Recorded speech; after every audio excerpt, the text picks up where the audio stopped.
Being 6 o'clock, I'll call the planning commission meeting to order. The clerk call the roll, please. President Weatherston. Here. Trustee Nancy Pierce. Here. Jeff Hintz. Here. Amy May. Here. Ron Bachardy. Here. Michael Moore. Here. And Joe Kiriaki is absent. Not here. Not here.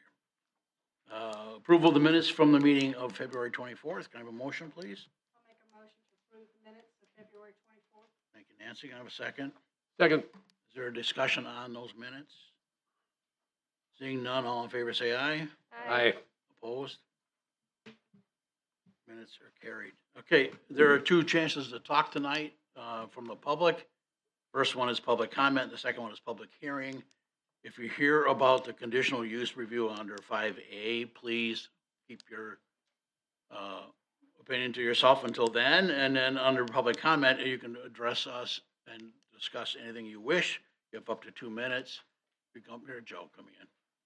So did anybody sign up for public? Yes. Okay, so we do have some people. When we call upon you, please come up to the mic, identify yourself, name and address, please. And we will not possibly be able to respond to you because of open meeting law requirements. So who would be first? Ms. Martin, Fran? Good evening. I'm digging your red shoes there, Fran. They are kind of cute, aren't they? Yeah. Milligers. Milligers has practically my entire wardrobe comes from Milligers. Oh, really? Yeah. Yeah. Okay.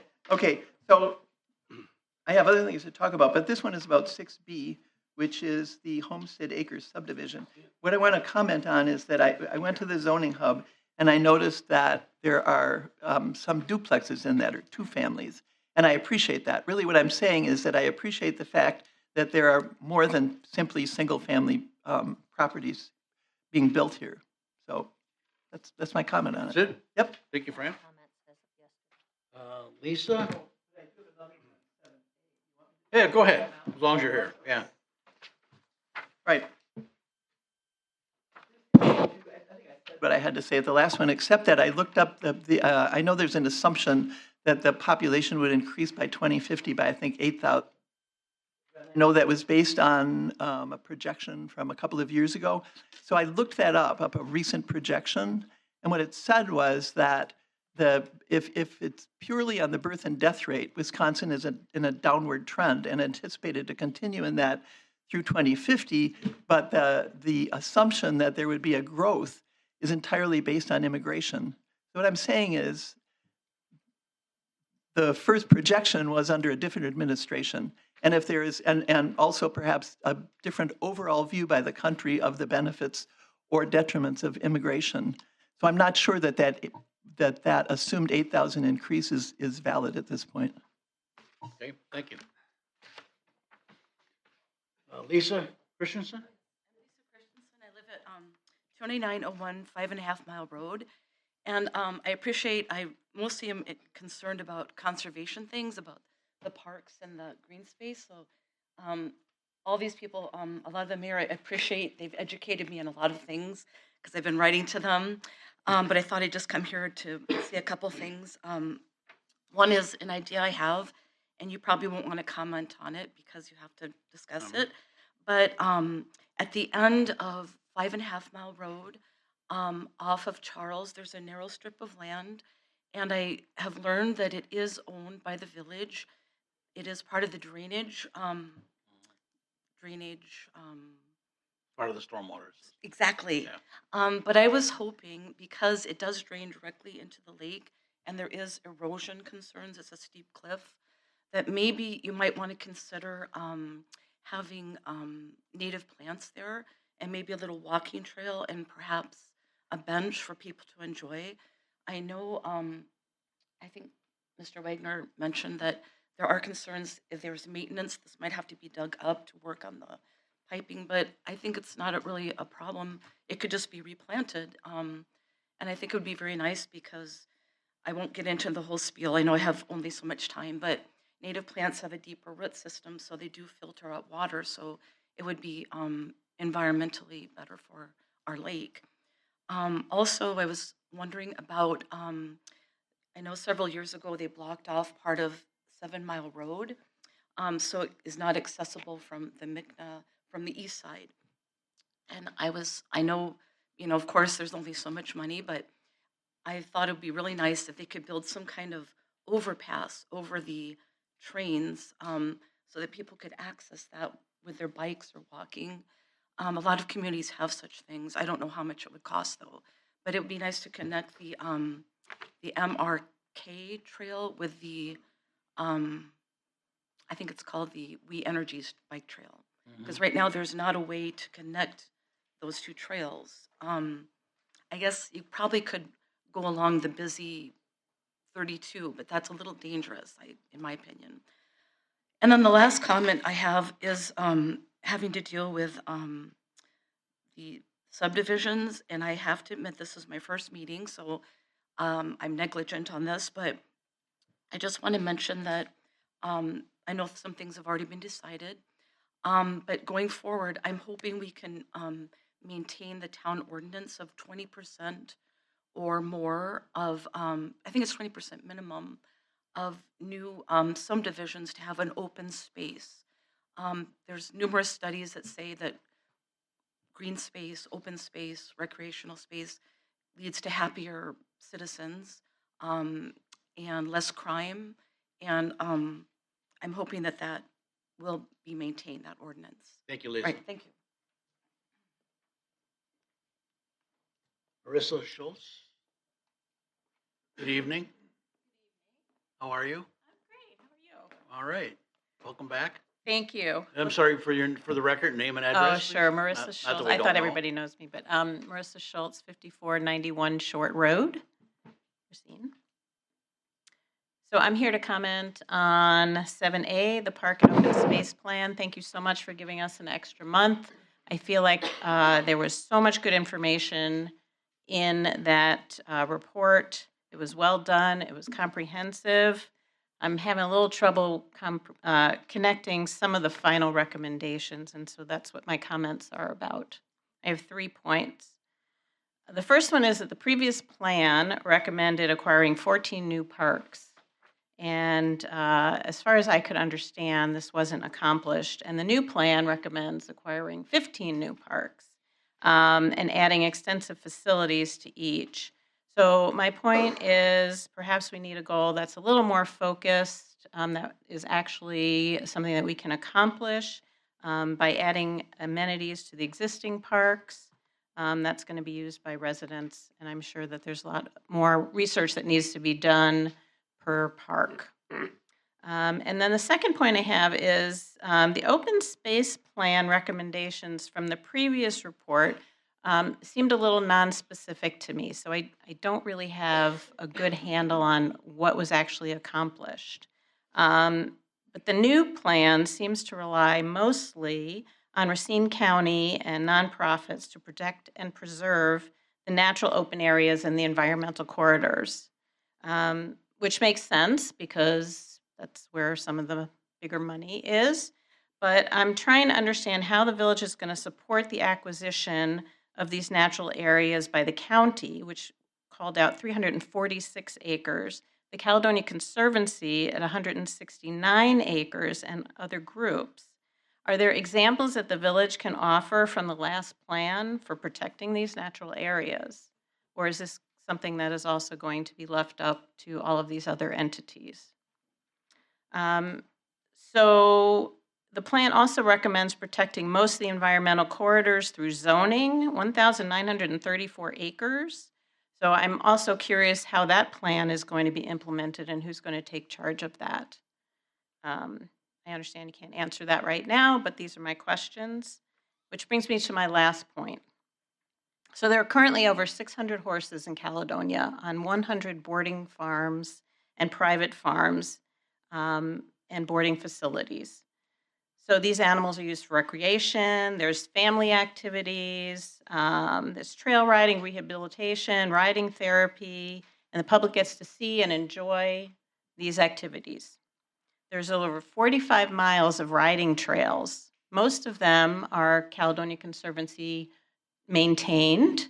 Some are public, some are private. There's also walking trails, and they connect to the Milwaukee Oak Leaf Trail. So there isn't a comprehensive analysis of the economic impact in Caledonia on this equine community, but in the U.S., the horse industry pays roughly $1.9 billion in taxes on an annual basis to all levels of government. And I can tell you where those statistics are from if you'd like. I'd also like to suggest that we look at the low-hanging fruit of Caledonia. We have this horse community that has horseback riding and other events that are centered around the trail system and the horses. And yet, in this plan, there is absolutely no mention of horseback riding as a recreational activity that serves the village. I'd like to understand why that is after all of these years and how many horse farms and economic benefit is brought to Caledonia, why it's not mentioned as a recreational activity. They mentioned the Conservancy and are relying on the Conservancy to help with these open spaces. And I believe the Racine County Pony Club is mentioned, but why not take advantage of these entities in this plan? And that's all I have to say. Thank you very much. Thank you. Did you read the whole plan, Marissa? 180 pages? Wow.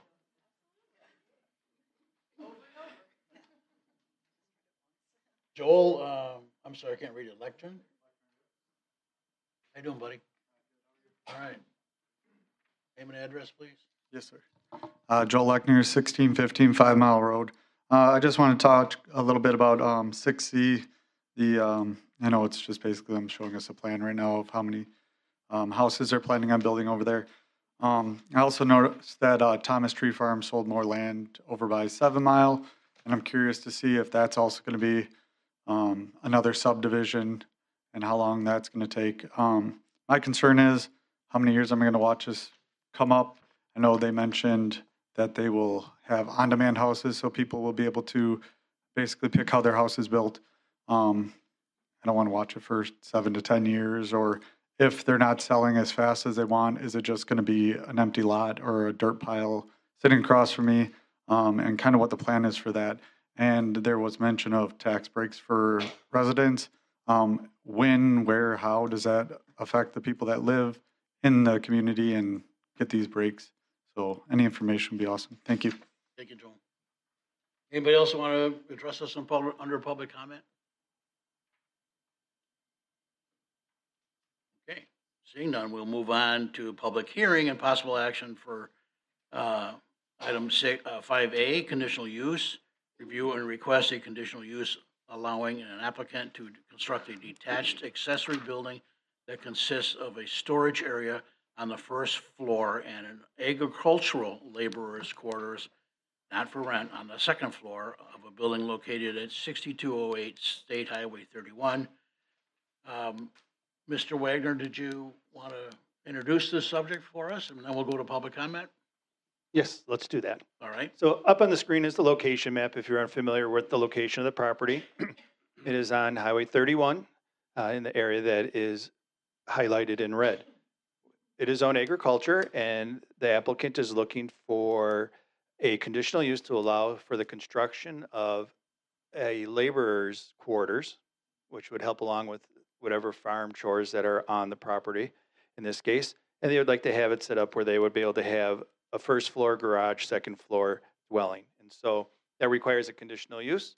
And so therefore we're here today. Everybody within 300 feet was notified of this request, and staff has provided in the report about the proposed conditional use request, and the impact would not be negative on the adjacent properties, and it doesn't create a threat to the public health, safety, or welfare. If approved, the applicant would then proceed with building improvement process in coordination with staff. We did inform the applicant today about some other sections of the municipal code that would be applicable on this particular project. And so we'll continue to work with the applicant when it talks to about the connection of sewer and water versus well and septic for this particular project. That is something that the village board would need to consider, as well as utility board. And so as part of this review is one step in this process for a conditional use. Thank you, Mr. Wagner. I have to admit, when I first read this, I read architectural quarters, not agricultural, so I'm glad I reread it, but, so is anybody here would like to speak in favor of this project? Mr. Stacy had his hand up right behind you there.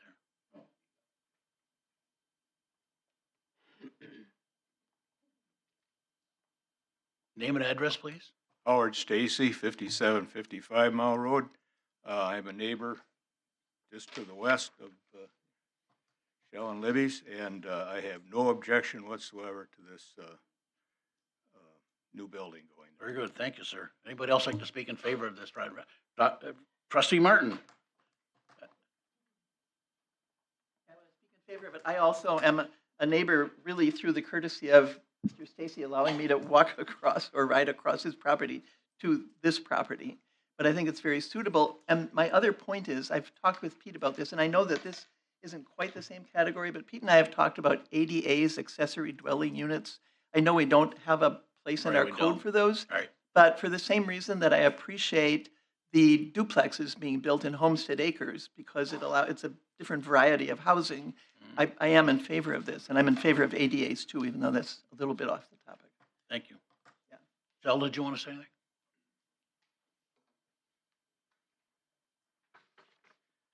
Yeah, I'm Sheila Erlandson, and I'm one of the applicants. The other one is my wife, Libby Cameron, and we live on 6208 Highway 31.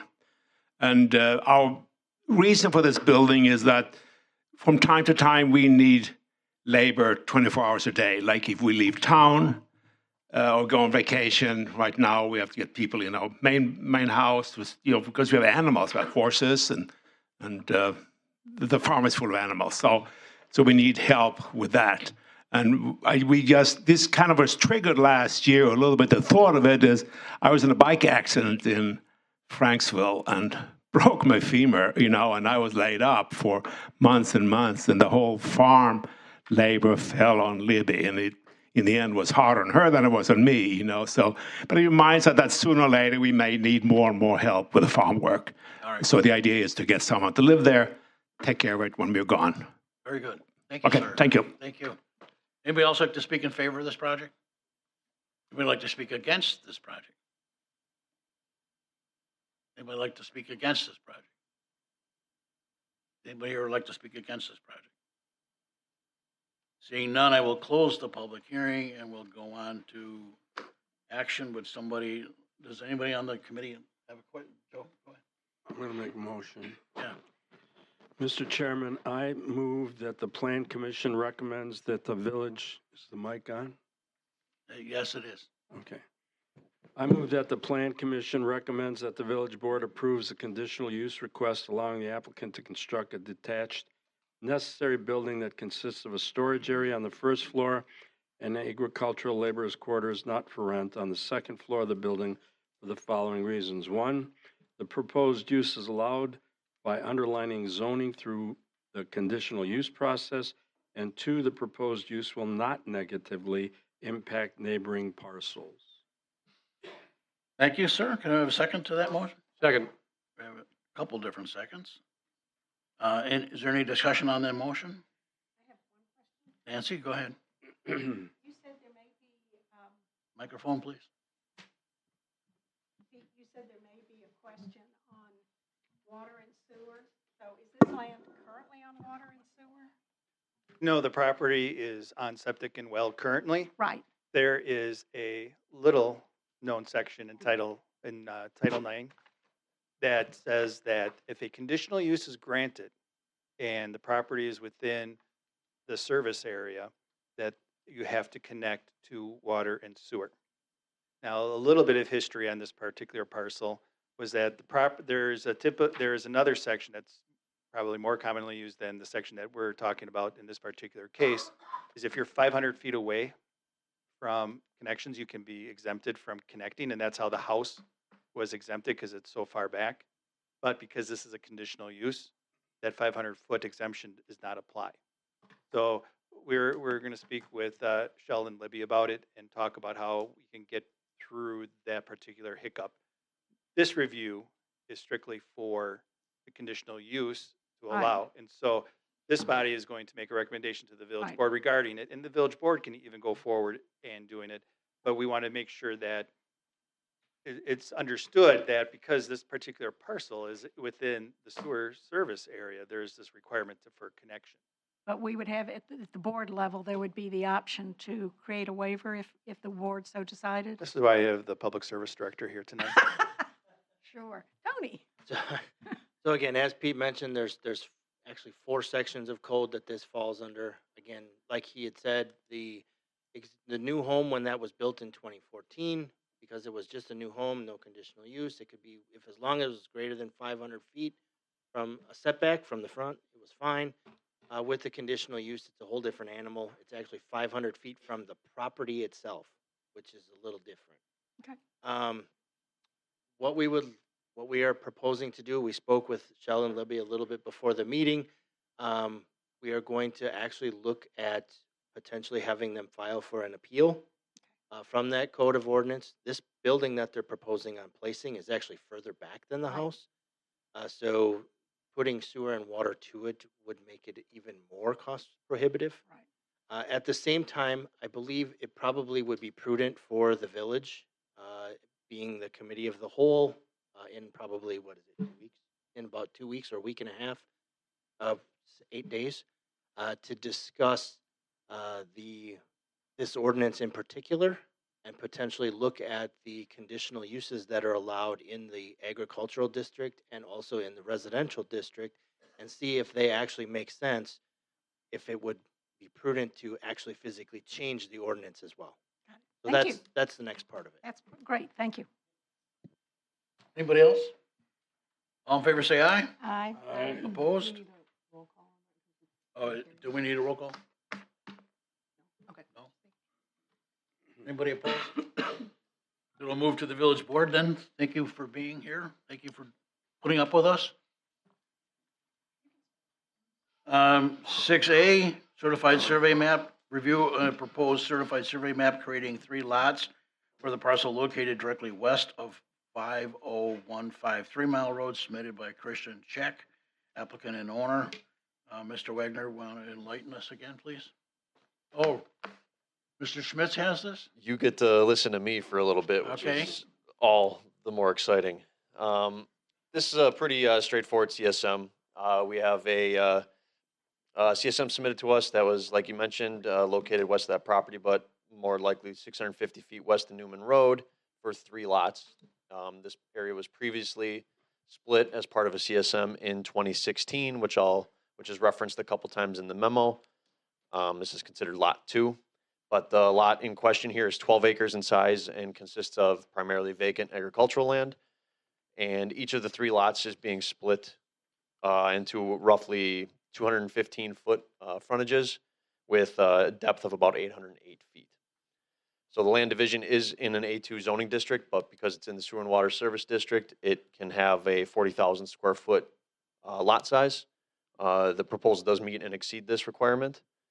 The actual setbacks are shown on it, but they need to be listed on there. And there's a whole bunch of detailed stuff I kind of go in here that I don't have to go into too specifically, but they also have a 75-foot structural setback and 300-foot shoreland overlay district setback from the southeast corner of the parcel where an unnamed stream or navigable waterway is considered to be located.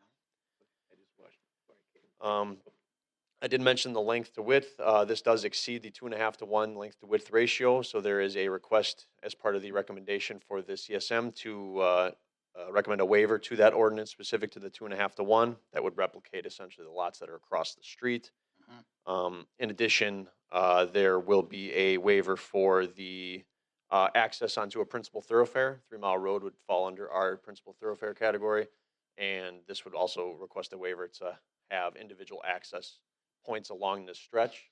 However, Lot 3, which is the furthest east or the furthest right that you see on the map, there's a little bit of a hill to the east of this parcel, and I'm recommending that a site distance study be provided. So when the driveway is located, it's located more than likely as far west as possible to maximize the site distance from any conditions or issues that would arise. Outside of that, there's going to have to be the transition of stormwater management requirements for each individual parcel. So when someone comes in for a building permit, they will need to meet our stormwater management requirements, Title IX, Chapter 2. And those will have to be listed on the CSM and is going to require a $10,000 financial guarantee every time they come in for that. So, and the last item will be that the wetland delineation that was done from the previous CSM back in 2016 is no longer valid, so there'll have to be an updated wetland delineation for the CSM. But after staff's review, we do recommend conditional approval of the CSM with subject to the 11 conditions listed in Exhibit A. And I did highlight the recommended motion on the front page of that, if anybody cares to read or has any further questions. Thank you, Ryan. So, committee members, is there any discussion or questions? I'm sorry, Jeff, Quick question. I assume our applicant knows about these conditions and is able to meet them.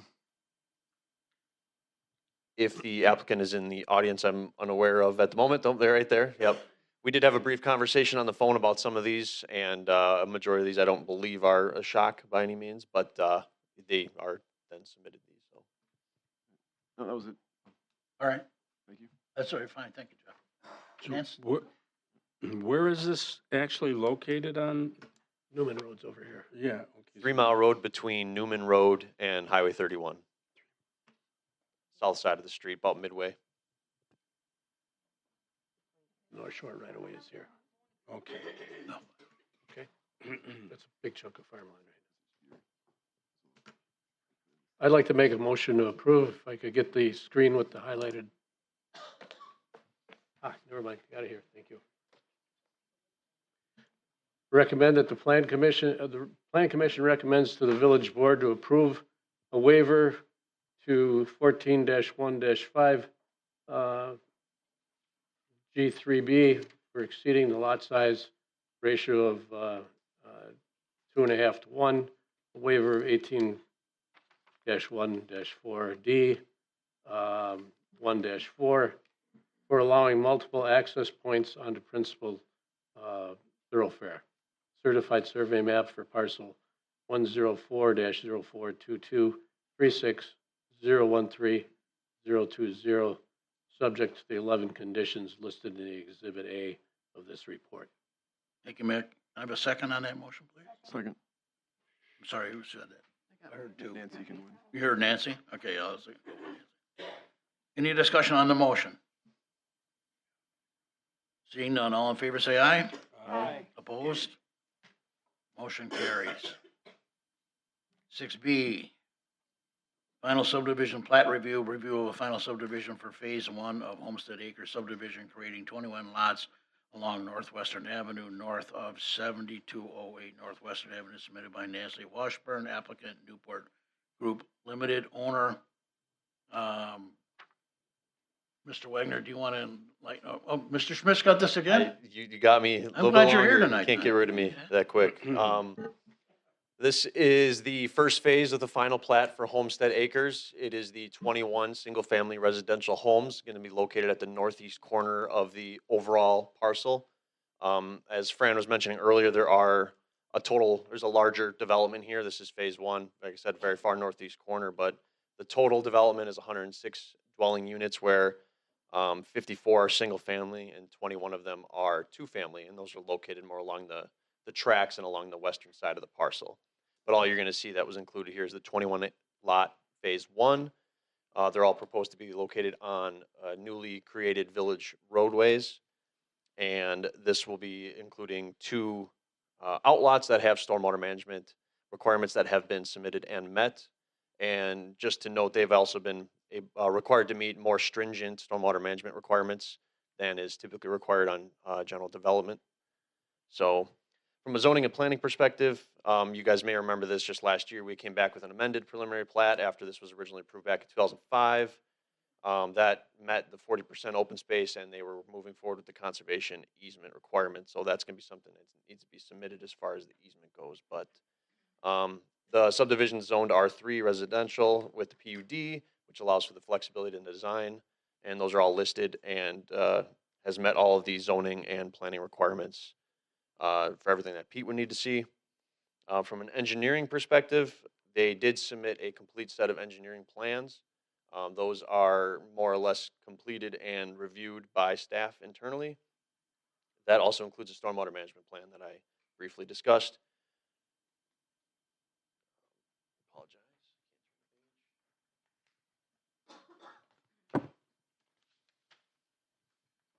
Sorry about that. In addition, there was a wetland delineation completed in 2024 that updated what was done and shown on the previous amended preliminary plat, and that has aligned mostly the same as it did before, with just some minor changes for the road alignment along Farm Meadow Road. There's a development agreement, stewardship plan, and restrictive covenants that are expected to be submitted to the village for review with our legal counsel. That will be a condition of the final plat approval at village board level as well. And I covered a lot of the utility items and environmental. So without going into too many more specifics, is there any additional questions? I had one question. Seeing that Nancy's here, maybe she can answer this. In the next phase, does this Farm Meadow Road reconnect on the west side, a new road over there? The Farm Meadow Road? Farm Meadow Road, does that reconnect to, when you're going west, does it connect to another spur coming in off of Dunkelo? The spur off of Dunkelo is going to be built with the remaining two phases. Okay. Um, So it and will continue, Farm Meadow Road will. At this time, it's set up to be possibly a permanent T because of the enormity of the cost of crossing the canal and so forth. So we've placed it with, we've had internal conversations with staff, and we've placed it so that it's larger than a typical temporary T, and placed it so that it has a permanent place potentially. Okay, anybody else have any questions on this? Ms. Pierce? Oh, go ahead. I gotta find a mic. I'm gonna throw this over to Tony, because I think when I was in talking with Todd on ordinances, I have to get my piece full, right? Didn't you give me the original copy of this on Homestead Acres, because we were talking about the 20%, 40% versus 60%? Probably. Properties, was this the one, the second one that was in the 60%? No, this one is in the 40% because it's in the sewer and water district. I just couldn't remember by the name which it was. So in this particular project that's presented to us, so these outlots are the stormwater parks. So is the other open space area going to be in the next part of the developments as opposed to this? Correct. The 40% open space for the entire development is going to be split over this phase and the future phases. Okay. So the subdivision as a whole will have it. Right. Yes. But it's not in this particular piece. It's not all in this phase. Right. Thank you. You're welcome. Mr. Chairman, Yes, sir.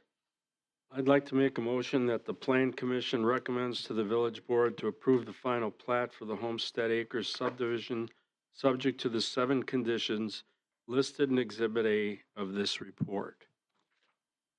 I'll second. A motion and a second. Is there any discussion on the motion? Seeing none, all in favor say aye. Aye. Opposed? Motion carries. Thank you, Nancy, for being here. 6C, preliminary subdivision plat review of preliminary subdivision plat creating 62 lots on 2 parcels located in 1913 5 Mile Road, submitted by Daniel Chaps, sorry, Dan. Applicant Thomas Tree Farm Plantation. So, Pete, do we need to be enlightened on this? I Right. would, You I got would this love again? to enlighten you on this one. Thank you, Mr. Schmidt. All right. So I realize my submittal is essentially 4 pages worth of writing. I will do my best to keep it short, summarized versions of them, and then you guys can kind of ask the questions. I don't want to put you guys to sleep here. I'm sure we're all aware of what Tom's Farm subdivision is. It is located along the 5 Mile, along 5 Mile Road near the Klima Ditch. We have now received the preliminary plat, which includes these 62 lots and 2 outlots. This is going to be in the newly created TID 6, and was granted the 40% open space waivers, conservation easement, and all the entitlement process. We are all, I'm pretty sure, familiar with that information. So Based on the preliminary plat submittal, everything had to meet the minimum 75 feet frontage and 10,890 square feet. As proposed, everything meets and exceeds that proposal, or that recommendation. And in regards to the couple things that need to be done, a couple that I've called out are 75-foot structural and 300-foot shoreline overlay district setbacks. Pete will need to see those on the preliminary plat along the Klima Ditch area. From an engineering perspective, I have a lot of information there that a lot of it will be more specific when it comes down to working out the engineering plans and the utility plans between Tony and myself, but some of the big ones are that there needs to be a lot more information just shown, whether it be easements or no access restrictions or limited access restrictions. We do only require the one access on the 5 mile. That was part of the conceptual stages. We would try to do as much as we could to restrict access onto 5 Mile Road and offset that onto the local roads. And a lot of that with not having access on those corner lots at all. In addition, there needs to be a little bit more information shown as far as what will be done with the acquisition of the right-of-way on the Thomas Farm Plantation property to the south to get the necessary right-of-way to put 5 Mile through, in addition to a turnaround T that used to be in that same location at the current end of 5 Mile Road. So there's some roadway naming information that needs to be corrected. The roads from the south subdivision need to be extended through, so the roads you see running north and south are all extended roads from the neighboring southern community. So they should be provided on that. And once again, a lot of specific details here that I don't need to go into a whole lot of information for, but staff's currently working through the pre-development agreement and the development agreement for this property. Some major utility items that Tony and I will have to look at are going to be specific to the stormwater management plan. They have submitted a draft stormwater management plan and preliminary engineering set of plans to us. We will review those and work with the developer and their engineer on those. They will need to get the extension sewer and water approvals from both DNR and Racine Wastewater. And there's going to have to be just some updates to the water, going to a different pressure zone, all that exciting things you guys love to hear about. And I think I'll probably cut myself off there. There are 23 conditions that I've recommended. Yeah, there's So- quite a list there, right? Yes, we do not skim over these plats. We do go into them a fine tooth comb. So if I can clarify anything else, I'm glad and happy to do so. Otherwise, pass it back to you. Thank you, sir. So is there any other questions of Mr. Schmidt on this item? I guess one question. Yes. If we have this many questions on it, is it really ready to be presented to us? It's a preliminary Yeah, I review. know it's preliminary, but there's a lot of open comments there. Just my thought. I think the general layout of the plat is what it needs to be, and a lot of these can be updated, and I think are recommended to be updated prior to the village board, but they're all minor issues like showing the no access locations and things like that. But Mickey, you were waving your Mr. hand at me. You got some? Yes, I'd like to make a motion Yes, go ahead. that the Plan Commission recommend to the village board the approval of the, to move forward preliminary plat for Thomas Plantation subdivision with 23 comments from the village engineer. A motion, can I have a second? Second. A motion, and a second. Any discussion on the motion? Seeing none, all in favor say aye. Aye. Aye. Opposed? Who's opposed? Me. Just Nancy? No, both? I'm abstaining. You're gonna abstain. Okay. Okay, it passes then. We'll move on to the village board. Thank you, everybody. Cooperative boundary agreement, plan review. Review a building site and operations plan for construction and utilization of 53,000 square foot commercial building located at 3030 Highway K, submitted by Mark Montalero, Jr. applicant, Top Flight LLC owner. This is a boundary agreement with Raymond issue. Can I come back to Pete now? Yes, my laptop is very, very slow today. Don't blame the laptop, Pete. I thought I was ahead of the game. I had it ready to upload it, and then no. So if you bear with me a moment, as that the graphics for that is going to be here. The applicant is here to explain the proposal. as you described, it's a 53,000 square foot commercial building that's going to be located over in the Village of Raymond. And as we have in the past, we have this boundary agreement between the Village of Raymond and the Village of Caledonia, that anytime within the first quarter mile west of the interstate, any type of development proposal has to be reviewed by the Plan Commission and Village Board and to be determined if it is a spectacular use per the agreement, which then allows it not to be connected to sewer and water. So in the report is a summary of how this proposal applies to the design guidelines that have been adopted as part of the boundary agreement. For the most part, it does comply. There's only two components that I'll bring to your attention. One is the landscape plan. We have a rule that says every 50 linear feet, you should have a tree based on the linear frontage along the frontage road. They're proposing 12. I estimate that there really should be 24. And then on Highway K, they have enough where they should have at least 6 trees along that to meet the minimum landscape standards. Also, which is very common in site plan review, the applicant will show a rendering of a particular building, and because they don't know where the rooftop mechanicals are going, they don't show them on top of the building. And the standards in Exhibit K require that all rooftop mechanicals and ground mechanicals be screened from the right-of-way. And so hopefully the applicants here today, they'll be able to address those concerns regarding the standards for any development that's part of this boundary agreement. And with that said, I'll try to get the graphics up so we can show them what is being proposed. And meanwhile, if you'd like to present the project to the commission, please do. Thank you. Good afternoon. Good evening. Mark Molinaro, Partners and Design Architects, 652nd Street, Kenosha, Wisconsin. The best we can do is 23 trees, and we're here to negotiate that if we can do it. We have read through the conditions. We don't have any concerns about it. We'll certainly comply with the landscaping. We'll also, the intention is to do ground-mounted mechanicals right now. If we have something on the roof, we understand that we'll have to have mechanical or screening of those, and we'll certainly do it. I'm curious. I read in here that it's a spectacular use, and I thought, well, I don't think anyone's ever said that our projects are spectacular before, but now it sounds like that's the definition of what you need to have to require. So now I feel a little deflated, but nonetheless, we do happen to think it's a spectacular use. We think it's going to be a great addition out there. Milwaukee Power Sports is a company that sells anything power sport related, right? So pick a season, pick a vehicle, and they'll sell it. They've got multiple locations. They've got fantastic facilities in other communities. If you Google them, you can see what they've done. They built a couple of new, or at least one new facility relatively recently up in Cedarburg. So a very attractive facility up there as well. What we're proposing here, it mentions four-sided architecture.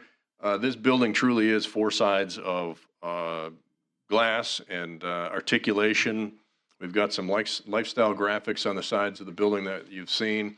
If you're familiar at all with what Chrysler, I believe, is doing, we've got some material samples here that we can bring up. What Chrysler is doing in some of their new prototypes is that, a little tough to see on the screen, but that wood grain looking material is what you'll see on one of the newer Chrysler facilities as well. So We have it on our new building over here. okay, well, you're right, you're correct. I do recall that. So we're really excited about it. We've got to get through a few things with the DOT and get this property transferred as we're trying to do and get Furman Road vacated. And of course, as with anything with the state, they're very close to the vest on all of this until we get everything approved. So that's where it sits right now. Here to answer any questions that you might have. So I'm going to do my job as a village president. Why don't you move to the other side of the I where we have sewer and water? I don't believe the owner's 2 or here. 3 new industrial parks. Did I mention Partners and Design Architects? So I can't really answer. The owner's that. not here. Yeah, I know. He can't really address it. So we'd be happy to have them over here. Yes, I'm sure you would. The good news is I think we've got several projects going in Caledonia right So now. I'm going to go way out on a limb. We haven't been approving these projects lately because Raymond and Caledonia have a boundary agreement, but they have a new sewer program going on down their eastern edge, and we've asked to connect to it, and they told us pretty much where the sun doesn't shine. So we've been denying these applications until we can get them back to the table. And I know that's not your Well, issue, but Let me tell you this this. might not go anywhere. I want to warn you. If you don't mind my responding, since you brought that up, I'm in addition to being a 34-year practicing architect in private practice, I've got 27 years in elected office, 20 years in the county board in Kenosha County, and the last 8 in the town chair in the town of Summers.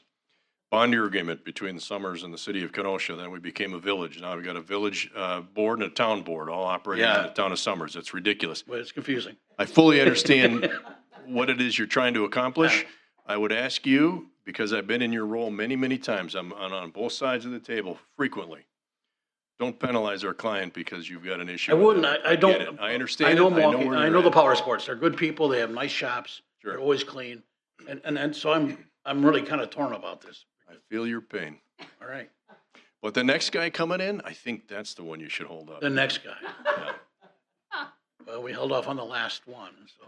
That's unfortunate. I don't know what that one was, but Okay, thank you for being here. you're welcome. And thank you for being bluntly honest with us. Absolutely. Okay. But I think they should move to the other side of the aisle. Any, yeah, I think we can cut you a deal, and we have 3 new industrial parks, so plenty of space, and they have sewer and water. Anybody else have any comments, questions, motions? I have a question. Go ahead, Joe. Is there a legal reason why we should not act favorably on? I mean, outside of the concerns we have about how we're getting along with our neighbors. Trying to get them back to the table, Joe.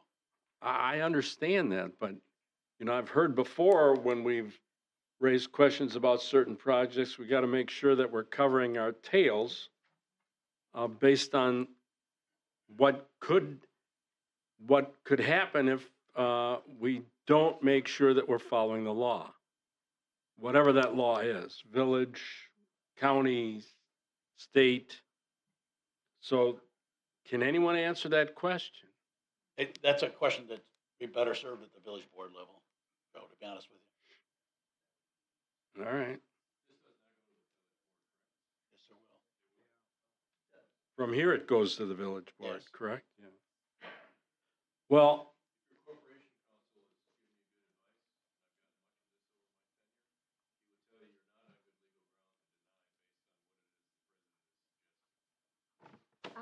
well, There's more to it than that.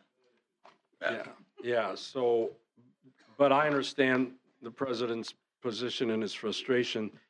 On the other hand, I think we should act on this specifically and then let the board sort the rest of that I would out. agree. So I'm going to move that the Plan Commission recommends to the village board that the proposed building site and operation plan for the construction and utilization plus 53,000 square foot commercial building located at 3030 County Trunk Highway K in the Village of Raymond be approved for the following reasons. 1, the Village of Raymond Plan Commission and Village Board granted approval of the proposed building site and operation plan. 2, the proposed use meets the intent of the Village of Caledonia's development standards and finds that the proposed use is a spectacular use for this parcel without connecting to sewer and water in accordance with the cooperative boundary agreement between the villages of Caledonia and Raymond. And 3, any change of use will require review by the Village of Raymond and the Village of Caledonia. A motion and a second. Thank you. Any question on the motion? Can I get accessories for free? Pardon me? Sorry, never mind. All in favor, say aye. Aye. Nays? There are no nays, and moves to the village board. Thank you for being here. Thank you for understanding. Thank you. Maybe it's time you pursue a law degree, Mr. Molinaro.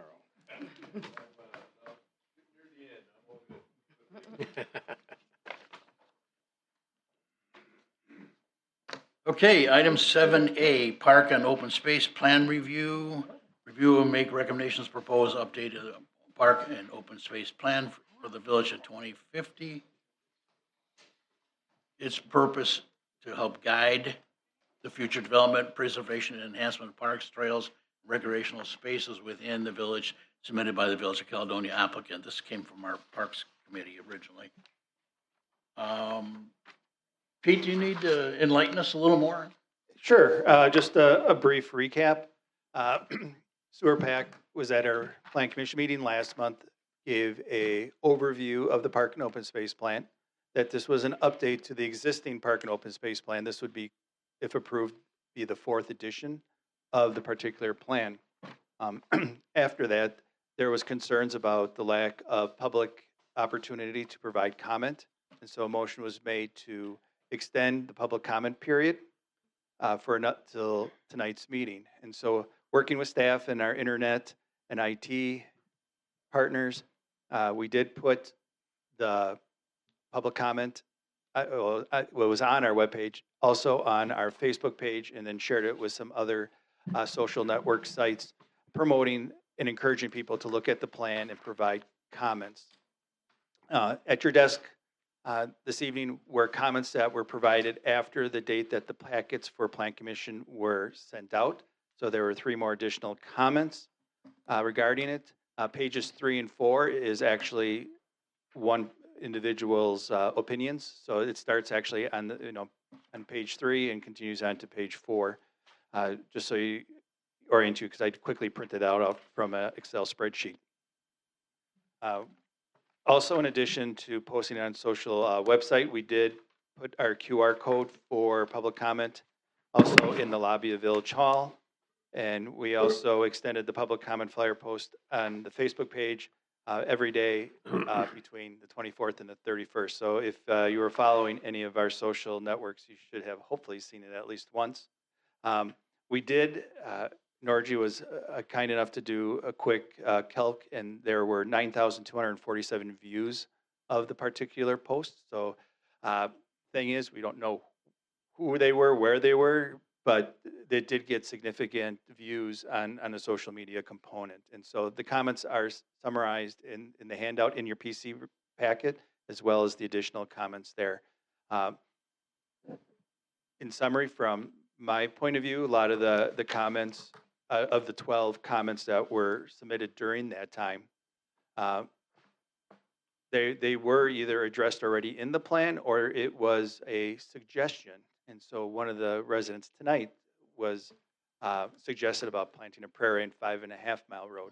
And so that was more of a suggestion of what can be done in our park system, and not necessarily a criticism of the content of the plan, of the goals and the objectives that were identified and approved by the Parks Commission in February.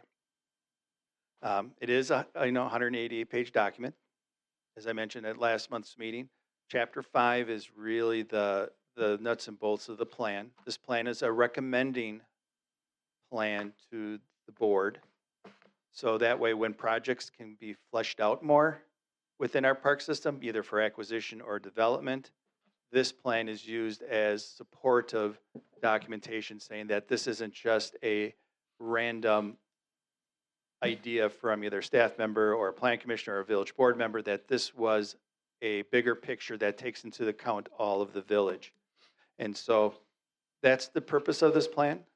This plan identifies a lot of land that is throughout the village that has been identified as environmentally sensitive or primary environmental corridors. These areas have been on the books for a very long time.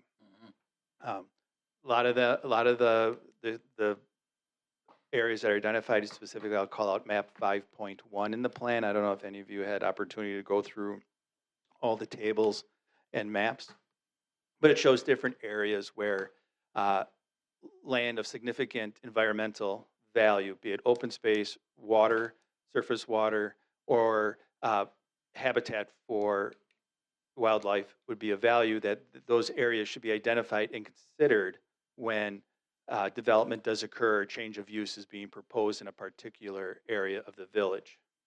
There's nothing on that map which talks about county, village, and private entities. There's nothing in this plan that says this is land we are targeting to acquire through various legal means. The idea of this plan and this map is to identify those areas that have been considered environmentally sensitive, and we should consider that and evaluate on a case-by-case situation whether or not those areas should be included as part of the development. And so, for example, say a subdivision comes in and wants to build, a bunch of lots, and here in our park plan, it shows area of secondary, primary, or some sort of environmental sensitive area. Staff is going to work with that developer and say, hey, in our park plan, we identified this section of your property is environmentally sensitive. What can we do to work to preserve it? Can it be an outlot as part of the 20%, 40% green space of a development? It's not necessarily us taking ownership of it, but the idea is that we want to identify those areas within the village that have environmental value and not just let them get turned over into a development. But once again, I want to reiterate, this is a recommending plan. This is not a land use plan. Some comments on social media have talked about the land use plan. This is not a land use plan. The land use map that we have land use amendments for, that is a separate component than this park plan. This park plan is just showing where the areas are of value. Now, I'd like to just respond to one of the residents' comments about the 14 parks that are proposed in the plan. This plan has a 2050 timeline. And there's a standard of a certain radius of where people are willing to walk or ride their bike or even drive to a park. And so the idea is that the population will grow. I know there was concern if it's going to go up, go down, stay the same. But as of right now, the trends are showing that the population is going to grow. And so those 14 park locations, identification is not a specific, that's where the park is going to go. It's if a development is in that area, we know we're putting 100 homes over there, and we probably should incorporate where is a park in relation to it. Maybe park number 7 is in that vicinity, and we should keep that in mind when development does come forward. And so there's no hard fact. Just because it says, and actually it says 11 parks, not 14, we reduced it. I believe it was, Brian, was it 15 or 16 originally? Previous plan?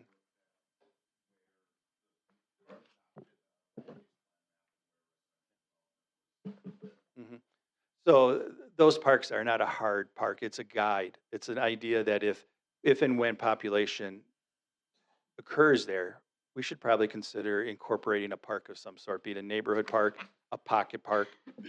If it's a significant land, maybe something bigger. We do have multiple parks throughout the village that's not owned by the village. We got Cliffside, we got Franksville. Those are large community parks that the county runs and maintains.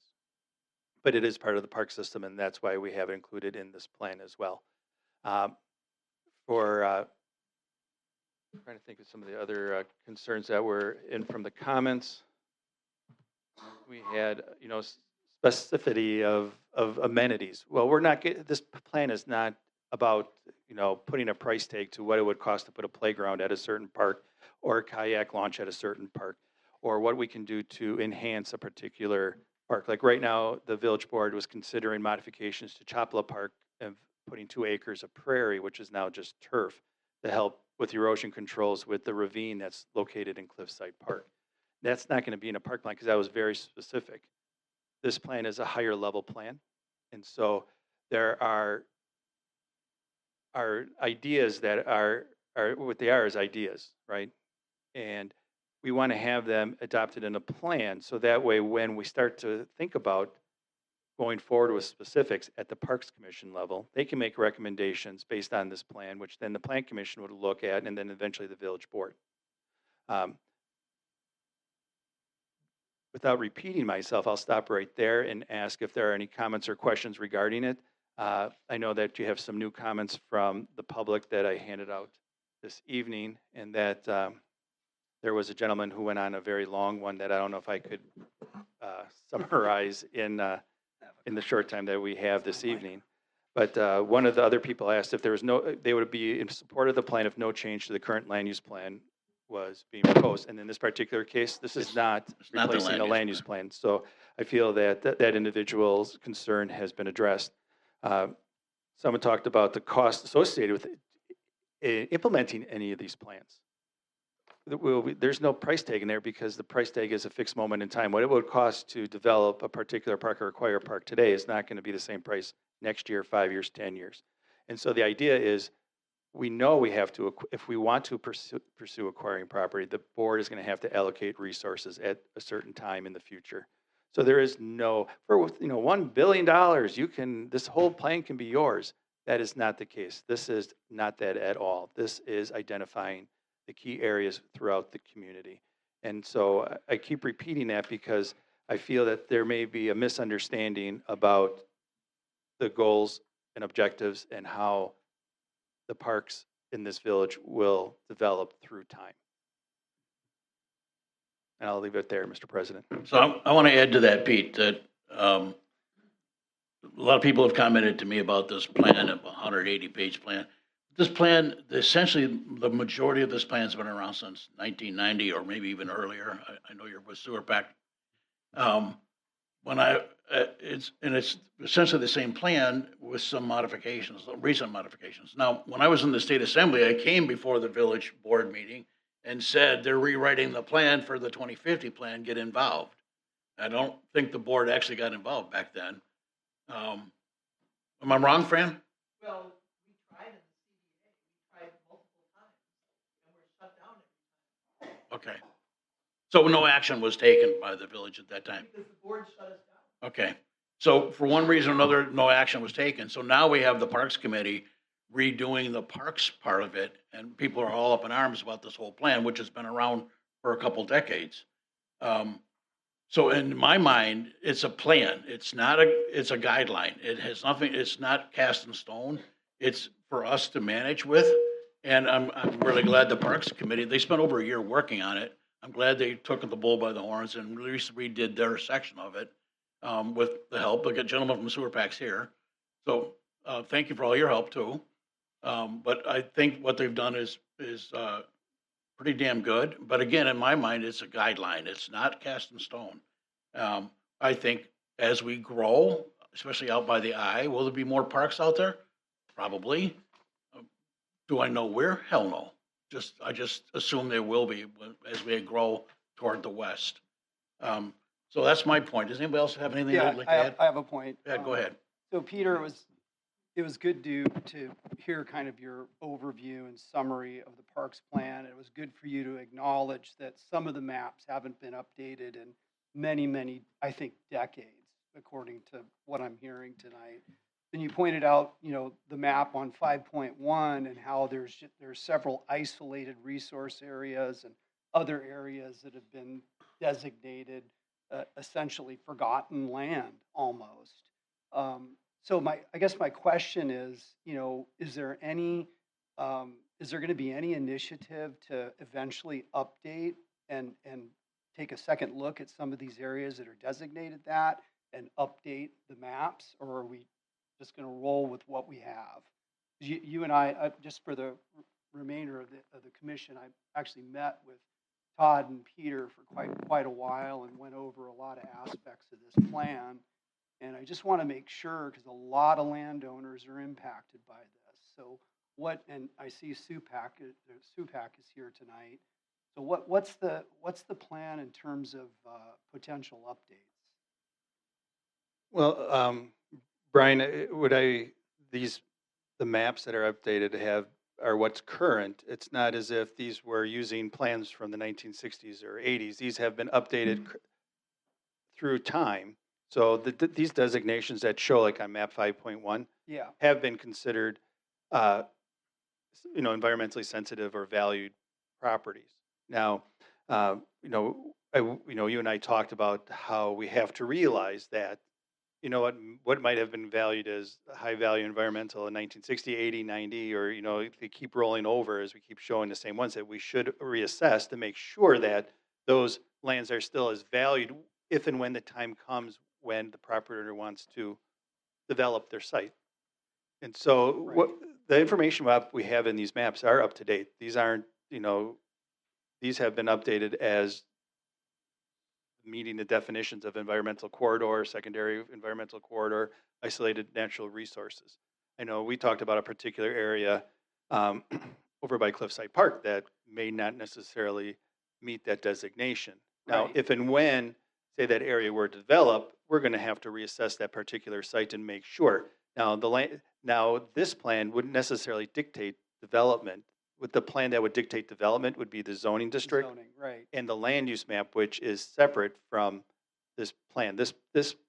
All the maps that are in this plan have no binding decision-making of the board.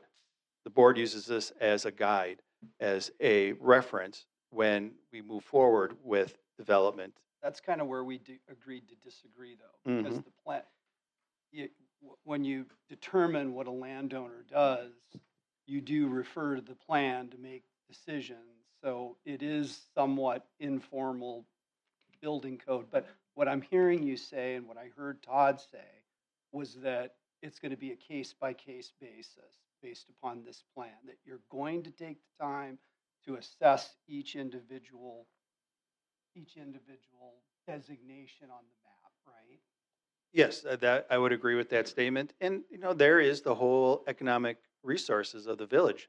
There may be something that happens and it's like, it'd be really great if we could partner or allocate resources to acquire some land for parkland because it's around park area number 7 or 14.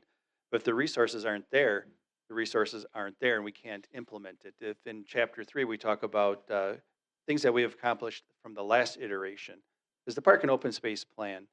In order for the village to qualify for various state and federal grants, we have to have a park and open space plan that's updated every 5 years.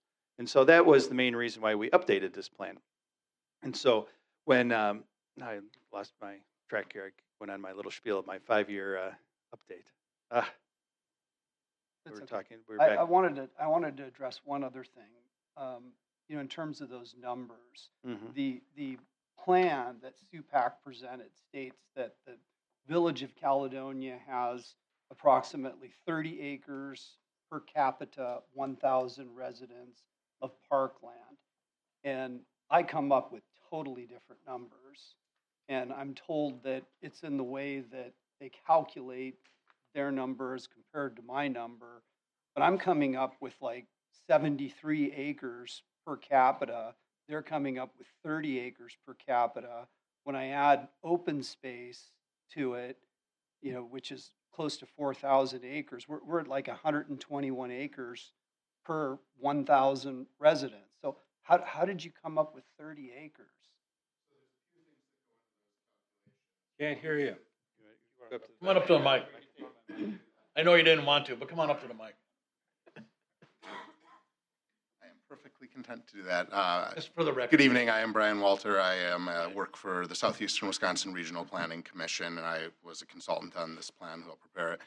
So when you look at things on the open space preservation map, some of those are inclusive of lands that are already included that are parklands. So some of those numbers are overlapping each other, which is where some of those calculations get off with other ones that you've looked at. So for example, areas identified, I believe it's 4,192 acres, if I'm recalling, of open space preservation lands that you were referencing there. That does include some areas that are already within park and open space sites. So there is overlap within these numbers.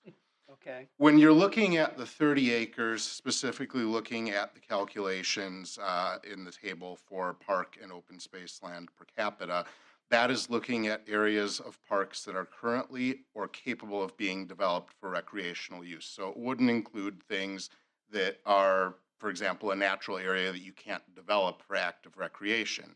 Although it is within the park site, it isn't a space that we can develop as a recreational site. So those distinctions are noted in the footnotes on the tables and the maps that are associated with them, but there are specific components that go into those calculations. It isn't simply a calculation of the total acreage that the village owns, because not all of that land can be used for any type of active recreational development purpose. Still a little confused, but we can move on. I'm more than happy to answer any other questions you may have, later as well with that. Just hang there for a second. Anybody else? Sure. Joe? I'm looking at the summary, page 178. Question 13. How important is it to you to preserve natural areas within the village of Caledonia? Very important. 329 responses, 61.6%. I'm not opposed to a lot of what's in this plan. But what troubles me is that how long did it take you to put this plan together? We've been working, well, this specific edition we've been working on for approximately a year, just over a year. A year.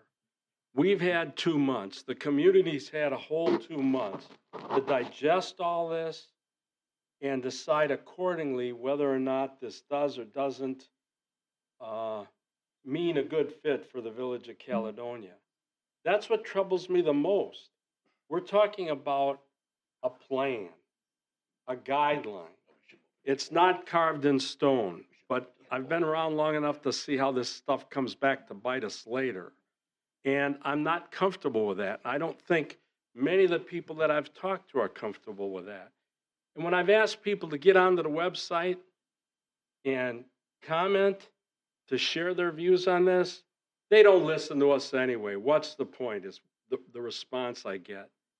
So I think if we took a year to put this together, I'm suggesting we take a little bit more time and do a much more thorough study with community involvement with neighborhoods and leaders of those neighborhoods to sit down and talk to us about what makes the most sense in this plan, what doesn't, and then let's get a plan put together that everybody can embrace, celebrate, and make Caledonia a much happier and better place to live. That's where I'm at. The other thing I'm going to say to this is that, it reminds me of Neil Armstrong. He took the first step on the moon. He called it one small step for mankind and one giant step for all of us, right? Yeah. Well, we're trying to take one giant step that we don't have everybody involved in when we should start looking at smaller steps. And that's where I'm at. So I'm not convinced that this is the plan that we're ready for quite yet. Well, Joe, I appreciate that, but you're commenting on items that have been in the plan since 1990. I know. And they've been in the plan since 90 and nothing's happened. So what's going to happen now? I mean, what you've just suggested, Tom, flies in the face of what we're trying to accomplish in the plan, since nothing was done with the plan and a lot of this is still in this plan. I don't think much is going to change if we kick this up to the board, though, Joe. It's kind of my opinion. Well, I'm fine with that. That's where it's going to end up anyway. Whether we voted no tonight or not, it would go to the board, right? Yes. Yeah. Unless we tabled it again, and I'm sure I'll get nothing but grief for that at some point from some sources. But I'm just saying, this is where I'm at. Right. Jeff, you had your hand up? Yeah, just want to say a quick comment. I think it's difficult with Caledonia in general, just because it's really like the tale of like two cities. There's like the city part of Caledonia, which is east of the eastern end of the village, and then the western end, which is generally unpopulated and more open and will develop with time, but it's got the freeway. So I think planning for that to make everybody happy at once with everything is almost impossible. The needs of people at the eastern end of the village are probably substantially different than those that live in the middle or the western part. So the fact that it's taken since 1990 or whenever the first parks plan is fair. I mean, not much has probably happened in the middle part of the village in 30 years either. So I think the plan does a decent job of capturing the people who participate. Like, you can delay this for a year and say, let's go get more people to do it, but at the same time, the public comment stuff was open for a long time too, and 10,000 people saw it, and did 10,000 people more comment? I don't know. I mean, I don't think so, but I don't think the same person was spamming refresh to get your numbers up either. So I don't know what to do with that part. I mean, I see this in my work too. I work in a different municipality as my day job, and you can have public opportunities for comment forever, and the people who want to participate will, and those who don't, you're not going to make them. So I don't know if we're going to get any more results if we, delay this. And even if we did, just given how there's the different contrasting ends of the village, to me, I don't know if we'll ever end up at something that everyone is completely happy with all the time. So that's where I'm at with it. Ultimately, I'll probably be in support of sending this ahead, but that's where I'm at. Mr. Chairman? Hold on. Hold on, one at a time. Nancy, you were next. Oh, thank you. Well, I've raised questions on it before, and I'm going to refer, trustee Martin brought up that 39% increase. That's also in our housing plan, which we only increased 2,000 in 20 years. So to say we're going to jump another 39% more is kind of off, sounds off to me. It doesn't match anything. I think Mrs. Schultz clearly delineated the question that when you look at this plan, whether it's a recreate or an upgrade, it totally leaves out an entire recreational component that actually draws people to this village. So I think that's sorely undone. There's a lot of pressure here on the nonprofit, the Caledonia Conservancy, to continue the work they're doing. There's also not enough engagement, I don't think, with our partners, which would be like Riverbend, the Eco Justice Center, Jellystone. Those are all heavy recreation components that we have in here, which this doesn't really talk about our partnering with them, working with them, or developing with them. And I think that's a critical piece. I know this says this is the plan that we saw brought out and that there may be changes. So then that would be my other question is, if there's going to be changes made to this proposal, when would we see those, and would they come back through this body? I mean, obviously coming through Parks and Rec first and then through here for any substantive changes. I'm looking at Pete, and he's looking right back at me. Well, right now, I have not heard any substantial changes from the Plan Commission toward this report that has changed. The one change that probably is of note is on map 5.1.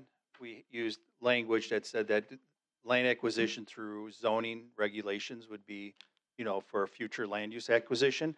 Now we rephrase to say these are proposed, areas that are vacant or environmentally sensitive, and that efforts should be made if, I forgot what's the phrase, I'm trying to call up the page. Are you talking about the privately owned Privately owned designation? land It's that we would. privately owned land recommended for protection as open space. So it's no longer this, we're going to acquire this through zoning or land use regulations. This is proposed land if available, private land is available. So that's been the only change, and I wouldn't consider that significant enough to have to go back to parks or come back to planning. So right now, the way the plan is proposed, there's no substantial changes at this point that have been suggested that I think would trigger it to have to go down the chain back to Parks Committee to come back over here to this level.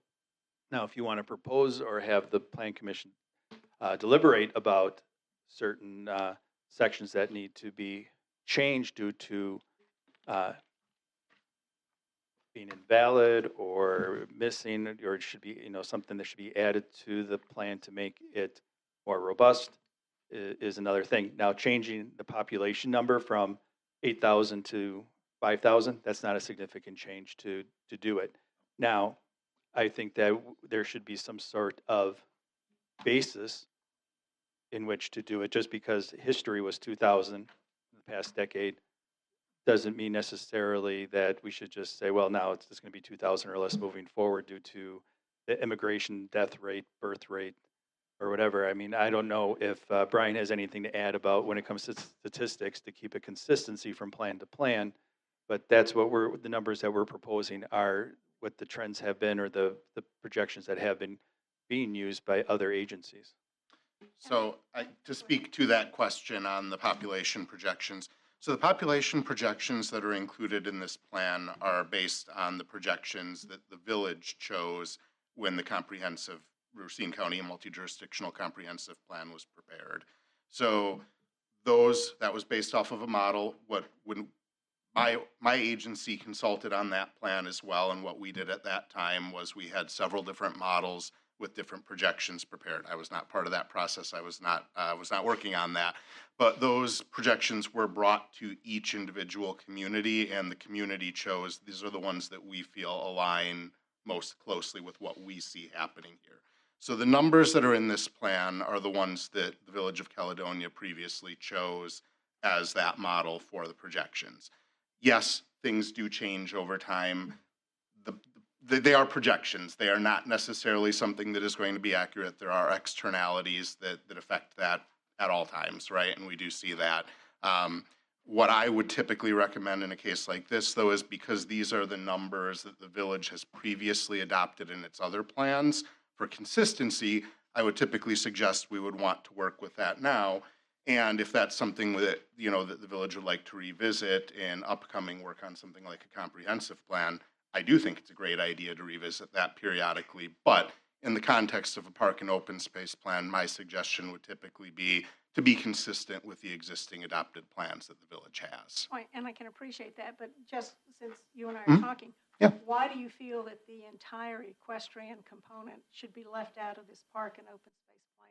I don't believe that the entire equestrian component has been left out. It is noted, in fact, as a result of the conversation that you and I had at the open house, we did make notations in the tables regarding the horse trails, for example. So I've attempted to make those changes, but the Caledonia Conservancy is noted as providing horse trails and numerous opportunities. I believe it's in chapter 2. I don't have that page up in front of me right now, but specifically says that there are numerous privately owned equestrian facilities throughout the village that offer a variety of different opportunities, and specifically lists riding lessons, all of these types of things. And a lot of those are also public, so it's not an entirely private world. I'm just saying it's a huge component piece that draws people to this community.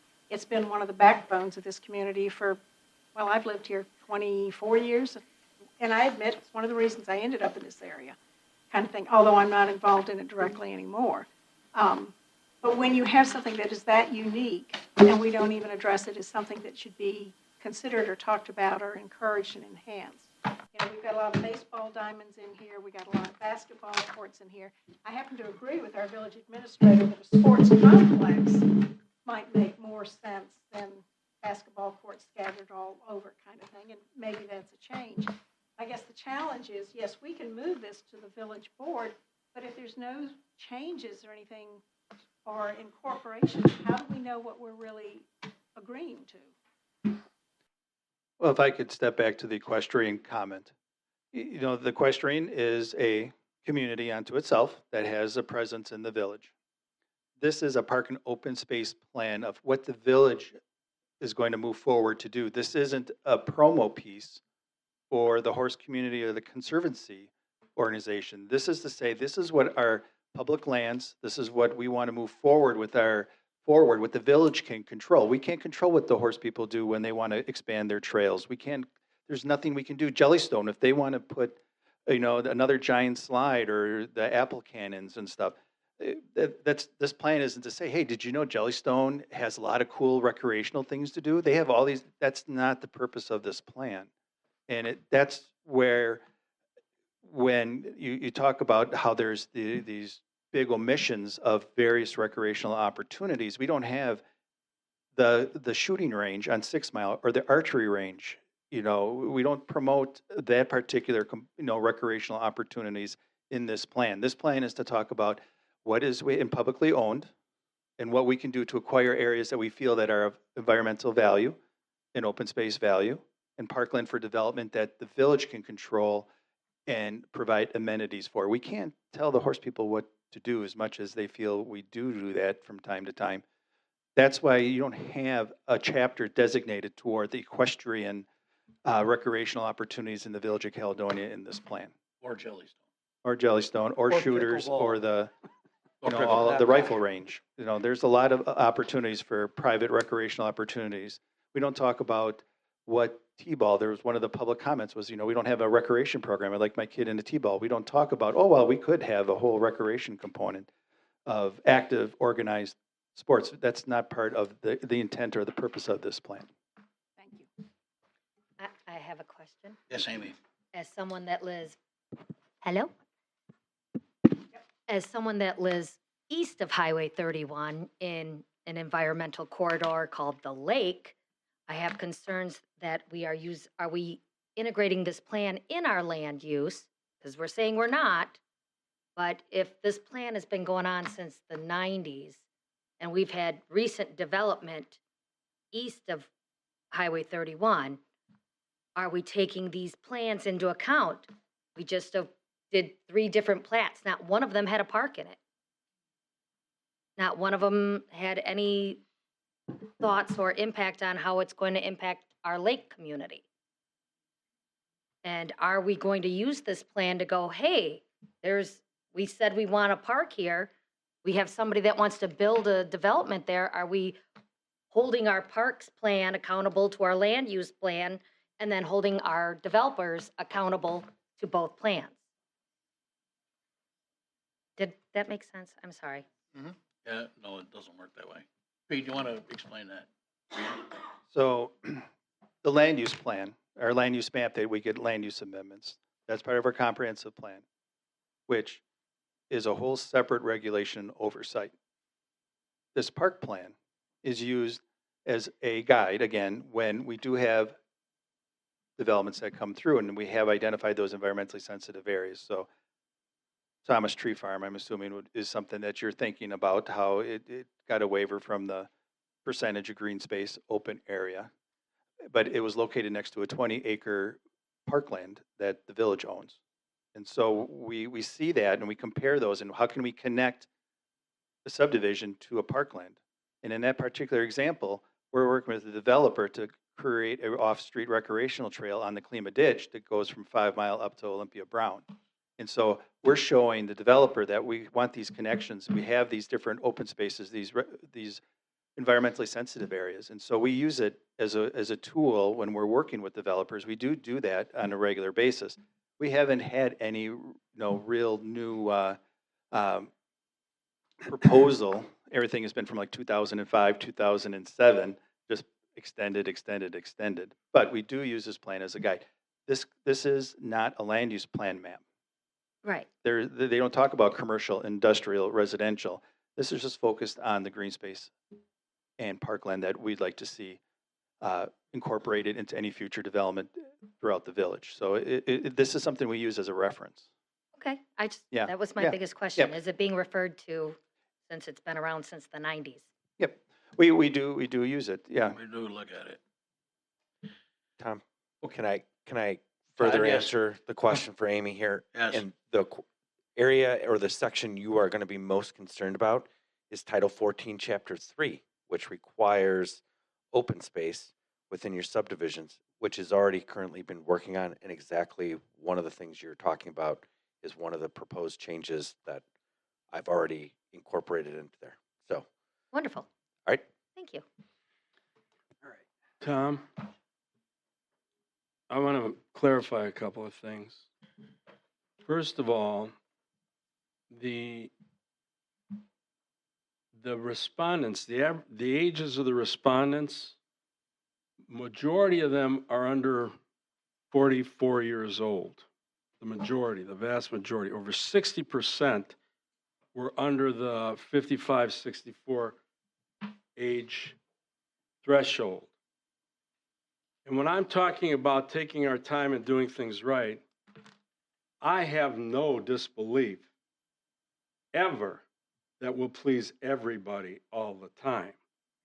But I do have a belief that we shouldn't try and everything we make decisions about please the minority of the people in this community who pay the taxes to support it all, who we serve. There were 123.8% said that it was somewhat important. So you add that to the 61%, that's over 80%. And I want to add this. I should have said it when I said it before. When I've talked to people about this, every opportunity I've had, the number one answer, honestly, was nobody listens anyway. The second one was, I'm 70 years old. I haven't got a computer. I wouldn't know how to go to the website and make a response. So, well, you could go over there. So, you can see we had quite a lot of responses from some folks over 50.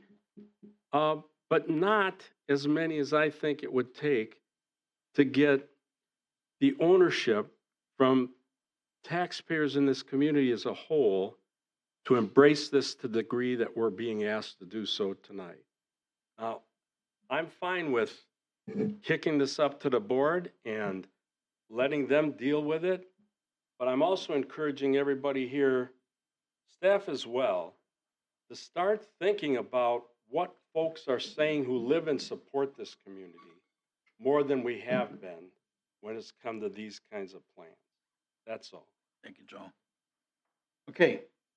For brevity's sake, I'm sorry, did you have another comment? No, I would just like to entertain a motion. Go ahead, go ahead. To move this on. I think we beat this to death enough.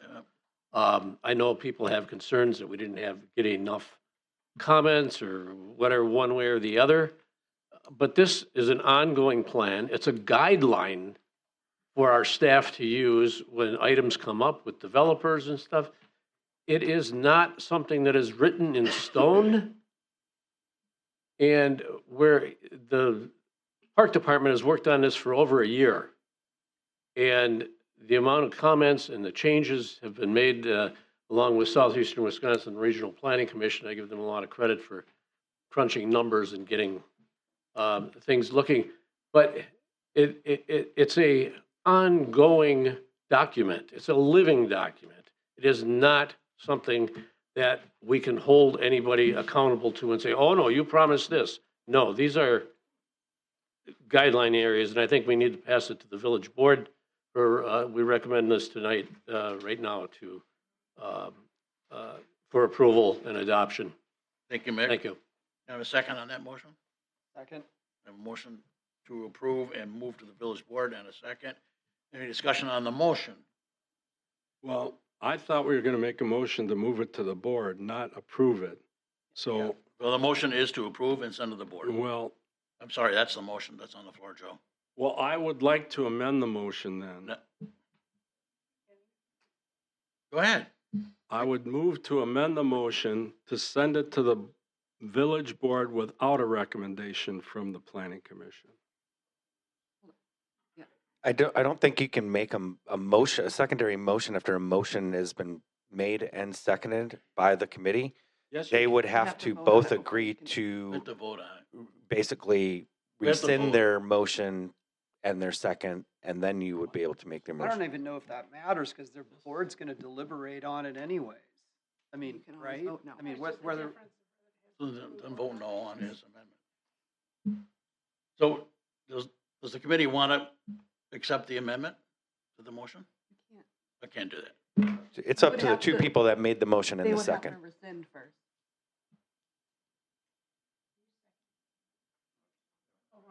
Ron did. Well, you're not going to rescind your motion, right? I'm not amending it, no.